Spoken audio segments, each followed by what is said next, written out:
देखिए, हम आसाराम बापू जी के शिष्य नहीं हैं, मगर शुरू में हमको भी ये लगा, पर जब हम वहाँ के आईजी से मिले और वहाँ पे हमने और चीजें पढ़ी और चीजें जानी, तब हमने ये निष्कर्ष निकाला कि आसाराम बापू को बदनाम करने में कम से कम 30 करोड़ रुपए खर्च किए। एक ऐसा सच जो शायद आपको कभी बताया ही नहीं गया। क्या वाकई सब कुछ वैसा ही था जैसा टीवी पर दिखाया गया, या फिर इसके पीछे है एक बड़ी साजिश? आज हम बात करेंगे एक ऐसे बयान की जिसने सोशल मीडिया पर भूचाल ला दिया है। नमस्कार दोस्तों, आज के इस वीडियो में हम बात करेंगे शिव कथाकार श्री प्रशांत प्रभु जी महाराज के उस बयान की जो उन्होंने आसाराम बापू के मामले को लेकर दिया है, बल्कि एक सार्वजनिक बयान को आपके सामने रखता है ताकि आप खुद सोच सकें। अगर आप एक सनातन हिंदू रक्षक और सनातन संस्कृति को मानते तो वीडियो को अभी लाइक करें। श्री प्रशांत प्रभु जी महाराज ने अपने प्रवचन में साफ कहा कि मैं आसाराम बापू का शिष्य नहीं हूँ, लेकिन इसके बावजूद उन्होंने दावा किया कि उन्होंने इस पूरे मामले की गहराई से जांच पड़ताल की है। उनका कहना है कि देखिए और ध्यान से सुनिए इस वीडियो में उन्होंने क्या और क्यों कहा है। दोस्तों, सच्ची बात, यहाँ कितने लोग ऐसे बैठे हैं कि जिनको ये लगता है कि आसाराम बापू को फंसाया गया, वो हाथ उठाएं। जिनको लगता है आसाराम बापू फंसाए गए हैं, वो लोग हाथ उठाएं। हमारी बात नहीं समझ में आ रही क्या? अच्छा, कितने लोगों को लगता है कि आसाराम बापू ने गलत किया?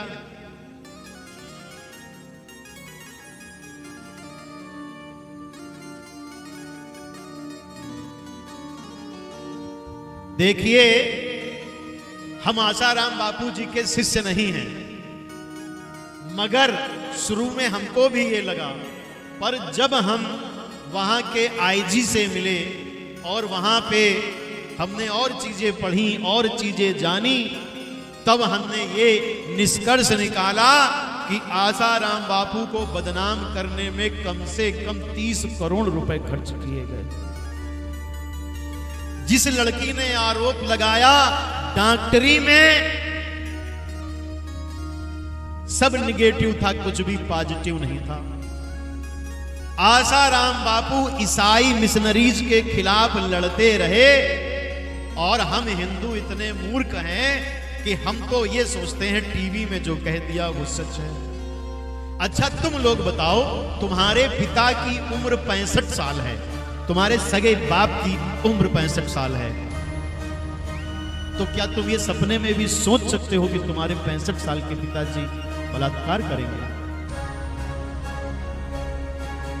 क्योंकि उस समय सिर्फ आसाराम ही ऐसे थे जो सनातन धर्म को इतनी तेजी से प्रचार करके बढ़ा रहे थे, जिससे झारखंड के जो आदिवासी इलाकों में धर्मांतरण करा दिया गया था, चमत्कार के नाम पर, चंगई सभाओं के नाम पर। और उन्होंने कम से कम 15 से 10 लाख लोगों को वापस हिंदू धर्म पे लाए थे। बस ये चीज ईसाई मिशनरीज की को पसंद नहीं आई, और उन्होंने आज देखिए कि जो लोग ब्लेम लगाते हैं पहले कम पैसे वाले होते हैं और ब्लेम लगाने के बाद अरब खरबपति हो जाते हैं। इतना पैसा कहां से आ जाता है? टीवी भी चलने लगती है, मीडिया भी बिकने लगती है, सब कुछ होता है और हिंदू सोचता है। अच्छा, आप दिल से बताइए, मैं कह रहा हूं मेरे पिताजी 65 साल के हैं, 80 साल के हैं, वो तो बलात्कार नहीं कर सकते। क्या आपके पिता अगर 80 साल के हैं तो वो बलात्कार कर सकते? नहीं कर सकते ना। हमारे बाबूजी कर सकते? नहीं कर सकते। और हमारे 80 साल के संत को फंसा दिया। और हिंदू क्या कहते हैं? आसाराम ने तो कांड किया, भगवान करे जिनके मुंह से ये वाणी निकलती है उनके भी 80 साल के बाप फंसे, तब उनको पता चलेगा कि ये कलंक कितना बुरा होता है।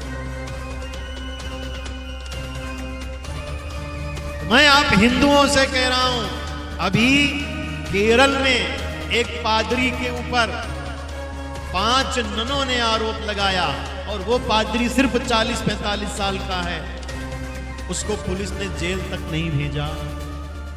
दिल्ली के जो बड़ी मस्जिद है वहां का जो मौलवी हैं उनके ऊपर 172 मुकदमे हैं, वो आज तक जेल नहीं गए। ऐसा क्यों होता है कि हिंदू संत ही जेल बार बार भेज दिए जाते हैं? क्यों? यदि तुमने राष्ट्र के लिए और हिंदुओं के लिए बोलना शुरू किया तो देखिए हम लोगों को जो पैसा मिलता है वो आप लोग देते हैं। बेटा कुछ लोग शांत कराओ, समिति के लोग बच्चों को पीछे कर दें, बच्चों को खेलने के लिए पीछे करें। क्या होता है? वेटिकन सिटी से पैसा आता है धर्मांतरण करने के लिए।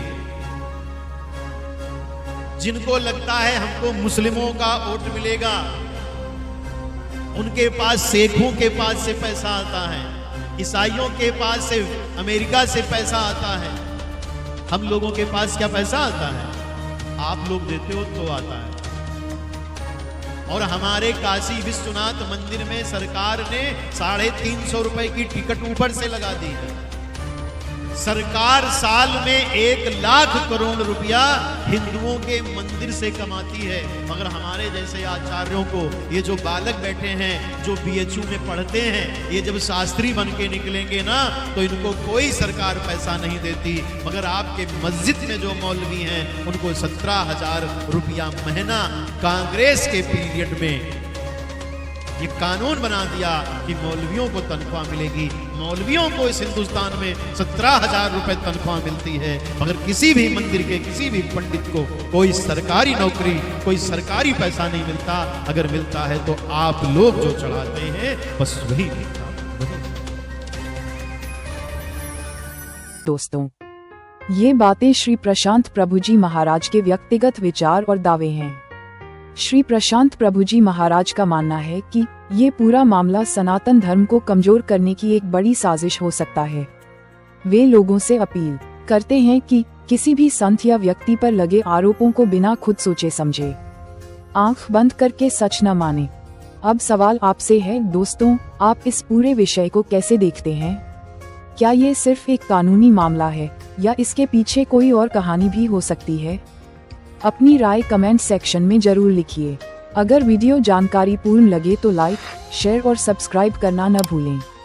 जय श्री राम, जय सनातन।